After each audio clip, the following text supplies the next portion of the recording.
Hey everyone, this is Becca Pugh with Peace Catalyst International here in the Washington, D.C. area. I am here with my friend AnaMichele Babyak, who I met last year at the Museum of the Palestinian People when she was working there. And we grabbed coffee and connected more, and I learned about how she's bringing together Christians from her church and Muslims in her local area for Iftars and other fun gatherings in Northern Virginia. And so I wanted to invite her here for a conversation about what that experience has been like for herself, for her Christian friends, for her Muslim friends, and just, what they've been learning from those gatherings. So welcome, AnaMichele, and I will let you give a quick intro about yourself too. Thanks. So, I work for the Smithsonian Natural History Museum. I used to work at the Museum of the Palestinian People, as Becca said, that's where we met. And I live in the Northern Virginia area. I've lived here my whole life, and went to school at George Mason, so I never left after college. And George Mason was where I had the introduction to my first Muslim friends, a lot of international friends who became like family. With a combination of a couple of trips to the Middle East and various other things, has kind of shaped a whole lot of who I am and why I do what I do, and some of what we're going to talk about, which was the Iftar gatherings that started 3 years ago. And I've learned a lot from it, and I'm really happy to share with you about that. So cool to hear about how your life experiences kind of just have formed you into who you are and inspired you in this way.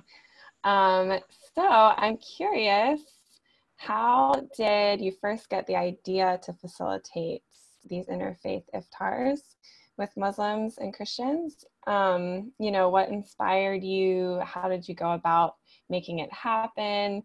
And what was that like getting it started? Yeah, so a few years ago, I took my first trip to the Middle East, and it happened to be during Ramadan.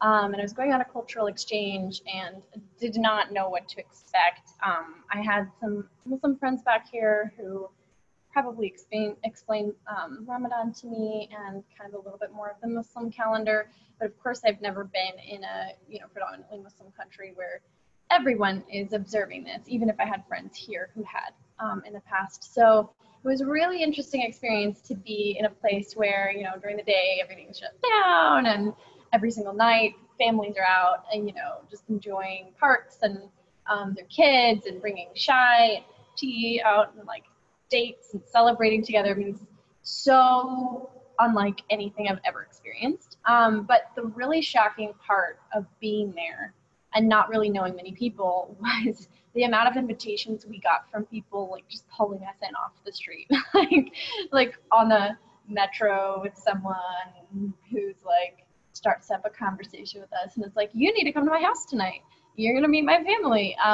We want to have you for dinner. And like, this is a really important tradition for us, not only to share this meal every night when we break our fast with other people, but also we really love to extend hospitality.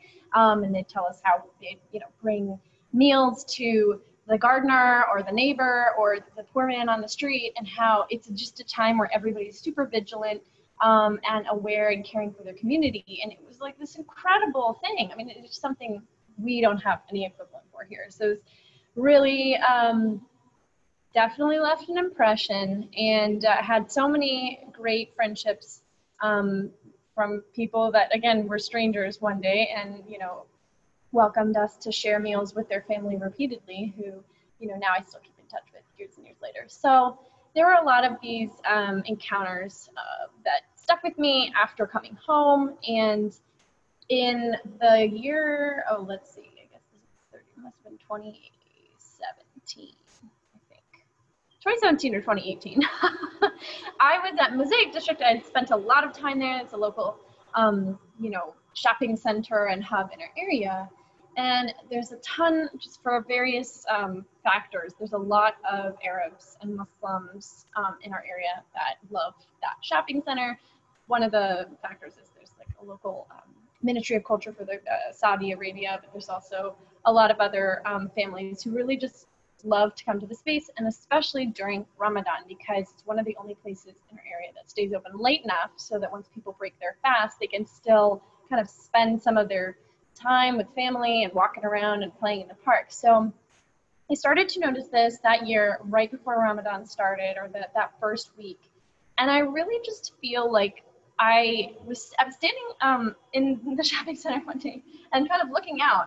And I really think that God's voice just prompted me.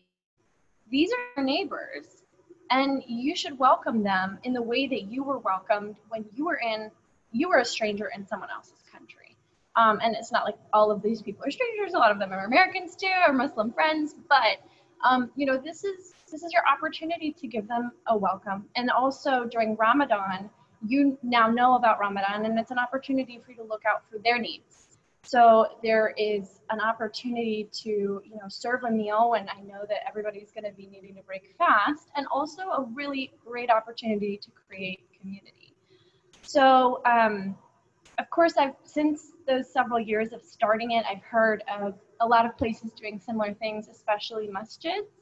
But I think the difference is that, that's where, and it's wonderful, like Muslims are able to extend hospitality to their neighbors, and then Americans or whatever different groups that they're serving are getting to experience this incredible tradition. But I thought it was also important that, we be aware as Americans, as Christians, as non-Muslims, that these are our neighbors. This is what their holy month is, and what are they up to, and how can we join with them in some kind of shared space around that, and kind of an opportunity to listen, to learn, to connect, and also to serve each other. That's so cool. I love how it was kind of like an exchange of hospitality, because you had experienced that in a Muslim Arab cultural context, and then kind of had just a similar idea. That's so cool. I love it. And I've been privileged enough to attend some virtual iftars that AnaMichele has hosted during COVID, which has been great to meet some of her friends from the area. So what has the growth process of these iftars and gatherings looked like over the years? So a lot of the people I've connected with are kind of from all these random places.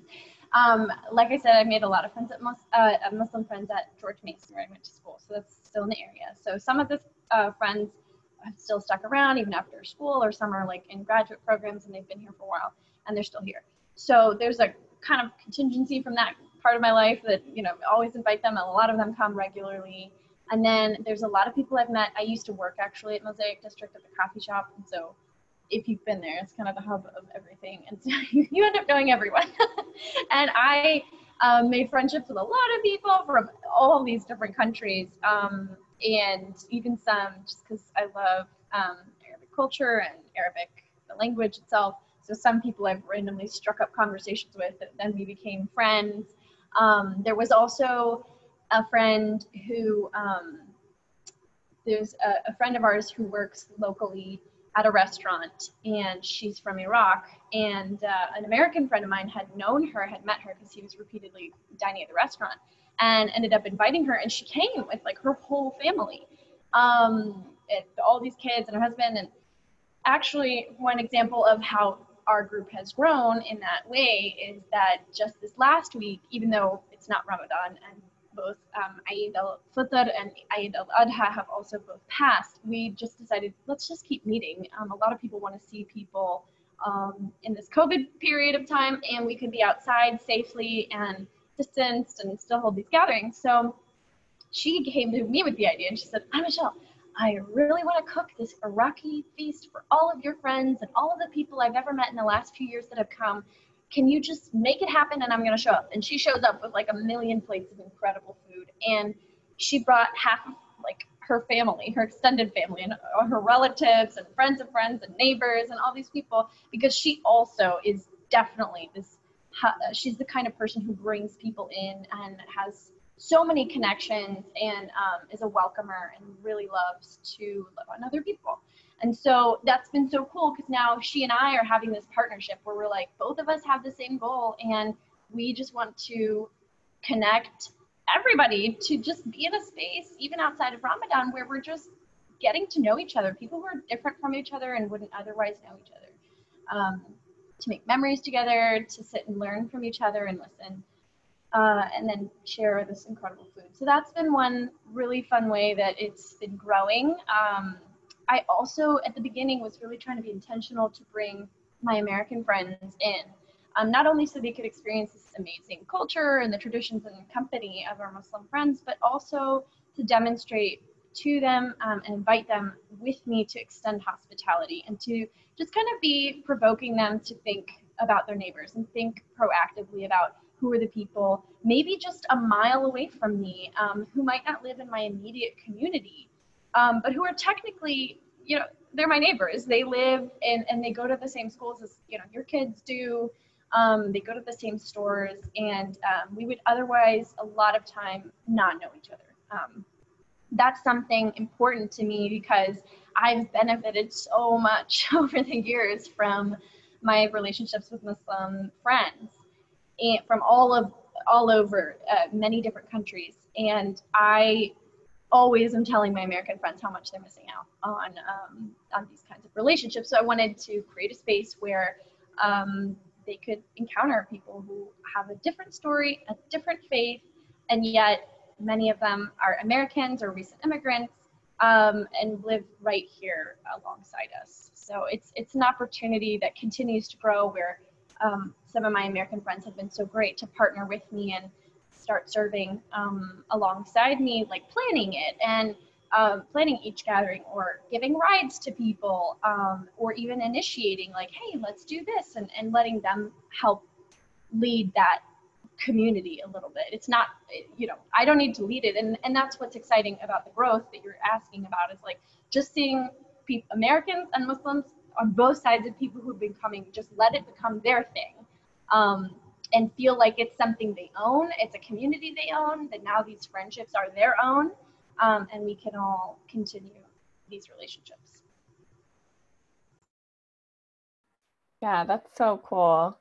I love it because it's like, yeah, we're sharing this community. Like, we are shopping for groceries next to each other. We're going to the same movie theaters and coffee shops. And so it's, yeah, I love that idea of like, why not? Like, we're together, we're living together. So yeah, and that's awesome how others have been able to kind of take ownership and be welcomed into that space, because really, it's all of us. Like, we're not isolated. We don't live in, you know, vacuums or silos. That's so cool. So as you've shared a little bit about how you've benefited so much from your friendships with Muslims, but in particular, maybe what's something that you've learned from your Muslim friends here, and has your perspective of Muslims changed at all because of hanging out with them? Has it changed your view of yourself as a Christian, or maybe like how we as the church engage with Muslims? And to pile on another question, how would your Muslim friends, how do you think they would describe their experience hanging out with local Christians and Americans? Yeah, so like I said, over the last 6 years, I've become so close with many of my friends, my Muslim friends who've become totally family, really close. And the implications of that and what I have learned from that, too many things to really say, but overall, like, my perspective has changed so much as an American and as a Christian. I would say both of those kind of go hand in hand for me. For example, during the Muslim ban in 2017, that felt personal to me. You know, it kind of felt like, these are my people, don't mess with them, you know, and also not just feeling defensive for them, but feeling with them how difficult that period of time was, and how uncertain and how frustrating and how angering that was, and also how othered they felt for people from those countries who felt what is unfortunately a growing narrative right now in our country, which is that you're not welcome here, or this isn't your place, go back to where you came from, kind of thing. And so those kind of narratives that are so widespread, I think it's so important to be in relationship with Muslims, and beyond that, again, to immigrants in general, people who are different from you, have different lived experience, because it totally has colored my perspective so differently whenever something happens. Whenever some military attack in Palestine or various other countries where there's hostility towards Muslims, I think about it differently, because not only I can empathize because maybe I have a friend who's had a similar experience, but maybe I actually know someone from that country who is there right now and experiencing that, or has family there and they're experiencing the stress of that. So again, I think that oneness, I would describe it of being friends with many Muslims is kind of this unity in my mind of like, your fight is my fight and your cares are my cares. Like, that's what brotherhood looks like. And that's what unity looks like. It's more than just pity or maybe some knowledge you may have about somebody else's religion in the sense of like a scholarly way of looking at it, where you're still othering the person. You're like, this person in that country with those strange traditions and that strange religions. It's when you enter into relationship with people who are different from you, you become connected in a deep way where there's deep empathy and there's brotherhood. So again, almost every friendship that I can think of, there's so many dozens of people that are coming to mind, but they're people who have extended friendship to me first. So it's not like I went out of my way. It was like, I want to know you, or I'm such a good friend to you. It started the other way around almost every time. And this is kind of going back to an earlier question of yours, but I would say, I think that's what's so striking about a lot of my relationships. It's like, I am from here and I live here. And yet even a lot of my first Muslim friends at school were international students, or they were Muslim Americans who are a minority here, and yet they made me feel welcome. So I'll say, to your question about what have I learned from Muslims, I would say that's the number one thing, is hospitality in this kind of no strings attached, no agenda way, where I've sat in people's homes that I hardly know for hours and hours and hours, just like chilling with their family, and just while they're like cleaning or like playing a game or just having no agenda at all, and just feeling completely a part of the family. That's something that's not common in kind of mainstream American culture, and it's something that I value and I have taken on as my own, and I definitely want to extend that to other people. So that's a huge thing I've learned from my Muslim friends. Yeah, the sense of not being a stranger in their community. And I think of Jesus' teachings, the thing that is so important, and it's not a light thing, the commandment to love your neighbor. And I would say what I've learned from my Muslim friends is how they demonstrate that so well. Even more than some Christians that I know. And it's a testimony. It's a testimony to just kind of the grace in their life, like the love that they have and the goodwill they have towards other people. Yeah, there's more things I could say. Yeah, wow, that's so powerful. And yeah, I just want to say thank you for being a catalyst for peace in your community, and for fostering those relationships, because it really is providing protection to some people who might actually be fearful of just practicing their faith or being who they are in a country that might view them as less than, or be afraid of. So yeah, thank you so much. And yeah, if you enjoyed this interview, we invite you to check out more about Peace Catalyst. Check out our website linked here. And yeah, we look forward to the next convo. Thanks, AnaMichele.